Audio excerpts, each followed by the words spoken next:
tanishganlik yomg'irlar bo'lib sabab seni e'tibor ko'rganimda kiyimlaring qoladi. Bilmadim negadir kayfiyating yo'q edi. Yoningga borib soyabonimni berdim.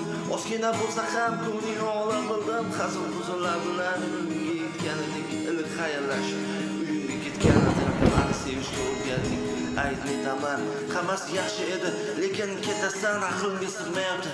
Seni yo'qotganim aqlimga sig'mayapti. Qanday sensiz yashashim, qanday nahotki unutding, nahotki oramizdagi aloqalarni uzding, nimalarga berilding, kimlar bilan ovunding, menga ham o'rgat. Qanday